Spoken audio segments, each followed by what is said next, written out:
Hello বন্ধুরা, welcome to my channel. আমি সুশান্ত। আজকের এই ভিডিওয়ে আমরা তৃতীয় শ্রেণীর প্রথম পর্যায়ক্রমিক মূল্যায়নের প্রস্তুতির জন্য রায় ও মার্টিনের প্রশ্নবিচিত্রা থেকে ইংরেজি বিষয়ের কিছু মডেল অ্যাক্টিভিটি টাস্ক সমাধান করব। আর ভিডিওটি শুরু করার আগে বলি, চ্যানেলে যদি প্রথম এসে থাকো চ্যানেলটিকে সাবস্ক্রাইব করে নিও এবং বেল আইকনে ক্লিক করে অল অপশানটিকে অন করে দিও। আর তোমরা যারা এই রায় ও মার্টিন প্রশ্নবিচিত্রা বইটি কিনেছো, তোমরা সকলেই বইটিকে খুলে নাও এবং 71 নম্বর পৃষ্ঠায় যে প্রশ্নের সেটগুলি রয়েছে সেখান থেকে সমাধান করব। আর যারা এখনও বইটি কেনোনি, চাইলে বইটি কিনে নিতে পারো, খুবই ভালো বই। তো বইটি দেখে নাও একবার। দেখো লেখাই রয়েছে রায় ও মার্টিন 2024 প্রশ্নবিচিত্রা ক্লাস 3।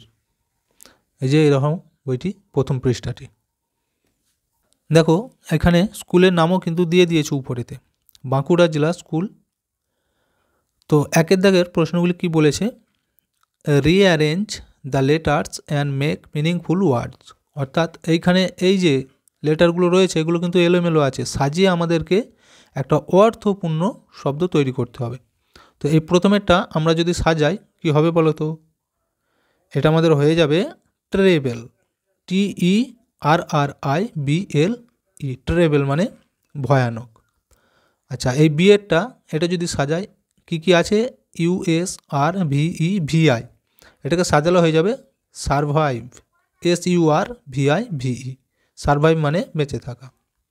আচ্ছা, সিএরটা দেখো AITHFFLU, এটাকে যদি আমরা সাজাই কি হবে? এটা ফেথফুল, FAITHFUL, ফেথফুল মানে বিশ্বস্ত।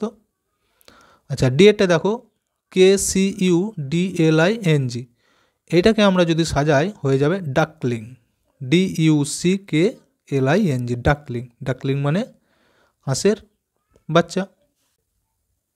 আর তোমাদেরকে একটু বলে দিই, তোমাদের এই প্রথম পরীক্ষাটি 10 নম্বরের হয়ে থাকে, সময় দেওয়া থাকে 20 মিনিট, তার মধ্যে তোমাদেরকে সব উত্তর করতে হবে। আচ্ছা, দুইয়ের দাগেরগুলি দেখো কি বলেছে?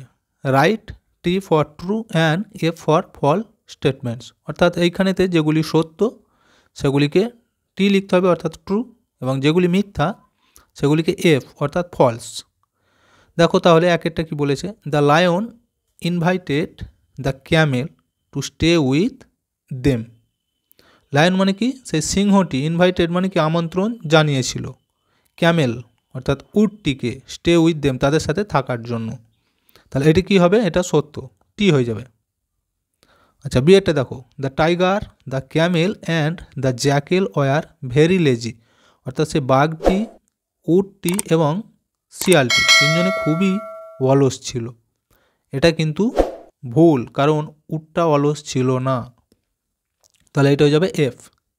সিএটা দেখো the polar bear can live in what condition.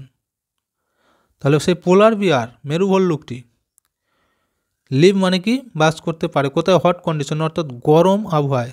এটা কিন্তু মিথ্যা, সে কোথায় থাকতো? ঠান্ডা আবহাওয়ায়। আচ্ছা, ডেটে দেখো global warming is created by men. বিশ্ব উষ্ণায়ন ক্রিয়েটেড, মানুষের দ্বারাই তৈরি হয়। তাহলে এইটা কিন্তু ট্রু, এখানটা টি লিখে দিতে হবে। এরপর তিনের দাগেরগুলি দেখো কি বলেছে? Write the sound of the animals. অর্থাৎ এইখানেতে এই যে প্রাণীগুলোর নাম লেখা রয়েছে তাদের সাউন্ডগুলো কি হয় সেগুলো এখানে লিখতে হবে। ঠিক আছে, যেমন দেখো তিনের দাগের একেরটা বলেছে এ লায়ন, অর্থাৎ একটা সিংহ, সিংহের গর্জন বা ডাককে আমরা কি বলি? রোর, ROAR, রোর। আচ্ছা, বিয়েরটা দেখো এ ভালচার, শকুন, শকুনের ডাকটাকে আমরা বলে থাকি কি? এখানে কিন্তু লিখে দিতে হবে স্ক্রিম, SCREAM, স্ক্রিম। আচ্ছা, সিএটা দেখো অ্যান এলিফ্যান্ট, হাতি, হাতির ডাককে বলা হয় ট্রাম্পেট, TRUMPET, ট্রাম্পেট। ডিএটা দেখো এ বিয়ার, অর্থাৎ একটা ভাল্লুক, ভাল্লুকের ডাকে কী বলে? Growl, GROWL, growl. এরপর চারের দাগেরগুলি দেখো কি বলেছে? ফিল ইন দ্য চার্ট, চার্টগুলি পূরণ করতে বলেছে। এখানে লেখা রয়েছে মেল, এখানে লেখা রয়েছে ফিমেল। মেল মানে অর্থাৎ পুরুষ জাতিগুলোকে বোঝাবে, এইদিকে ফিমেল মানে স্ত্রী জাতিগুলিকে বোঝাবে। দেখো এখানে মেলেতে আছে হর্স মানে ঘোড়া, তাহলে ঘোড়ার স্ত্রী জাতিকে কি বলা হয়? এখানে লিখতে হবে, সেটা হয়ে যাবে MARE মেয়ার। ঠিক আছে। আচ্ছা, তারপরে বিয়েরটাই দেখো এখানে লেখা রয়েছে SOW শো, তাহলে এটা হচ্ছে ফিমেল ভার্সন লেখা রয়েছে। তাহলে মেল ভার্সনে আমরা যদি লিখি কি হবে, BOAR বোর, বোর মানে শুকর, আর শো মানে শুকরি। আচ্ছা, সিয়েরটা দেখো ফক্স, মেল ভার্সন লেখা রয়েছে, ফক্স মানে কি শিয়াল। আর তাহলে তার ফিমেল ভার্সন আমরা যদি লিখি কী হবে, ভিক্সেন, VIXEN ভিক্সেন। আচ্ছা, ডিএরটা দেখো ফিমেল ভার্সন আছে হিন্দ, HIND হিন্দ, তার মেল ভার্সনে আমাদেরকে লিখতে হবে, কী লিখবো, STAG স্ট্যাগ, স্ট্যাগ মানে হরিণ, আর হিন্দ মানে হরিণী, HIND হিন্দ।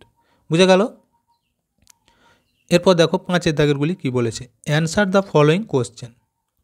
এখানেতে দুটো প্রশ্ন দেওয়া রয়েছে, উত্তর লিখতে হবে।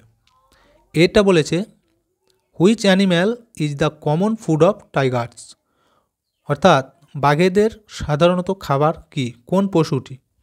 তাহলে উত্তরটি আমরা লিখব কি, deer is the common food of tigers, হরিণ বাঘের সাধারণত খাদ্য। আচ্ছা, বিয়েটা দেখো, why did the lion refuse to eat the crow. Why মানে কেন, ডিড দ্য লায়ন সেই সিংহটি, রিফিউজ মানে প্রত্যাখ্যান করেছিল, ইট দ্য ক্রো অর্থাৎ সেই কাকটিকে না খাওয়ার জন্য, অর্থাৎ কাকটিকে কেন খেতে চাইছিল না সিংহটি, প্রত্যাখ্যান কেন করেছিল। তাহলে উত্তরটি এইভাবে লিখতে হবে, the lion refuse to eat the crow because the crow serve the lion for so many years, অর্থাৎ সে কাকটি বহু বছর ধরে সিংহর সাথে ছিল এবং তাকে সেবা করত। দেখো তাহলে একটা প্রশ্নের সেট আলোচনা হয়ে গেল। আচ্ছা, 2 নম্বর সেটটি আমরা এখন দেখে নেব। Bardhaman municipal girls high school, একের দাগেরটি কী বলেছে, choose the right words and fill in the blanks. এই যে এখান থেকে শব্দটি নিয়ে পূরণ করতে হবে, সঠিকটা নিয়ে। দেখো, two little dash that wiggle up and down, তো তোমরা কিন্তু এটা একটা পদ্য ছিল, সেখান থেকে এই পদ্যটা পড়লেই লিখতে পারবে নিজেরাই। এখানটা কী হবে বলো তো, থাম, THUMBS থামস, এখানটা হয়ে যাবে থামস। আচ্ছা, বিয়েটা দেখো, দ্য হর্স ব্লিডস ক্যাকেল না নেই, ঘোড়ার ডাকটাকে আমরা কী বলি বলতো, NEIGHS নেই, এটা হয়ে যাবে এখানে। আচ্ছা, a male deer is called, male deer মানে কি, একটা পুরুষ হরিণকে কী হিসেবে ডাকা হয়, স, স্ট্যাগ নাকি হেন, এখানে হয়ে যাবে স্ট্যাগ। আচ্ছা, ডিএটে দেখো, the baby of a zebra is called, তো জেব্রার বাচ্চাদেরকে কি বলা হয়, কাভ, ফোয়েল না ফন, এখানে উত্তর হয়ে যাবে ফল, FOAL ফুয়েল। বুঝা গেল। আচ্ছা, 2 দাগেরগুলি দেখো, right T for true and A for false statement দিতে বলেছে গিভেন বক্সেস, এখানে তো ট্রু আর ফলস লিখতে বলেছে। The hot summer could not make the camel weak. দেখো, হট সামার মানে কি, সে গরম, উষ্ণ গরম, could not make the camel weak অর্থাৎ উটটিকে দুর্বল করতে পারেনি, তাহলে এটা কি বলতো, এটা ট্রু। আচ্ছা, the Caterpillar is hard working but the butterfly is lazy, এখানে বলেছে ক্যাটারপিলার মানে শুঁয়োপোকাটি কঠোর পরিশ্রম ছিল, কিন্তু বাটারফ্লাই ইজ লেজি অর্থাৎ প্রজাপতিটি অলস ছিল। তাহলে এটা কিন্তু ভুল, সম্পূর্ণ উল্টোটা বলা হয়েছে, তাহলে এখানে লিখতে হবে F, কারণ শুঁয়োপোকাটাই অলস ছিল আর প্রজাপতিটি হার্ডওয়ার্কিং করত। আচ্ছা, 3 দেখো, রাইট দ্য অপোজিট ওয়ার্ড, এই যে এখানে লেখা রয়েছে অপোজিট মানে কি বিপরীত, তাহলে এটা আছে টল মানে লম্বা, তার বিপরীত আমরা কি লিখব, শর্ট, SHORT, শর্ট মানে বেঁটে। আচ্ছা, বিয়েটা দেখো, ফ্যাট, ফ্যাট মানে কি মোটা, তাহলে তার বিপরীত হবে থিন, THIN থিন মানে পাতলা। আর কি বলেছে, ওয়ার্ড্রপ, এই যে মাউঞ্চ, মাউঞ্চ মানে কি বলতো, চেবানো, এখান থেকে আমরা কি লিখতে পারি, CHEW চিউ। 5 দাগেরগুলি দেখো এবার কি বলেছে, rearrange the words to form a meaningful sentence, এগুলোকে সাজিয়ে একটা অর্থপূর্ণ বাক্য তৈরি করতে হবে। এই যেমন লেখা রয়েছে can not their get pets food আর ওন, এটাকে আমরা যদি সাজাই হয়ে যাবে pets can not get their own food. বুঝে গেল। ছয়ের দাগেরগুলি দেখো কি বলেছে যে অ্যান্সার দ্য ফলোয়িং কোশ্চেন, প্রশ্নগুলির উত্তর দাও। হুইচ অ্যানিম্যাল ক্যাচেস মাইস, কোন প্রাণী ইঁদুর ধরে? তাহলে উত্তর হয়ে যাবে ক্যাট ক্যাচেস মাইস, বিড়াল ইঁদুর ধরে। আচ্ছা বিয়েটা দেখো, who is responsible for the problems of the animals. তাহলে এইখানে আমরা উত্তরটি কী লিখব? Men are responsibles for the problems of the animals. মানুষই হচ্ছে একমাত্র দায়ী এই প্রাণীদের প্রবলেমের জন্য।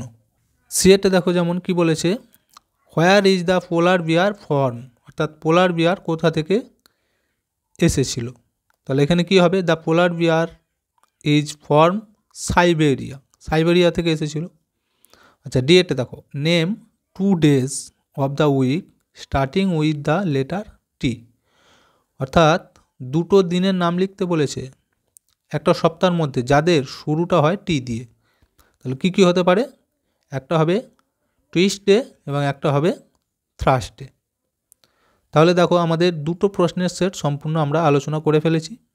ভিডিওটি আজকে আমরা এখানেই শেষ করছি। ভিডিওটি যদি ভালো লাগে অবশ্যই একটা লাইক দিয়ে দিও এবং শেয়ার করে বন্ধুদেরকেও দেখার সুযোগ করে দিও।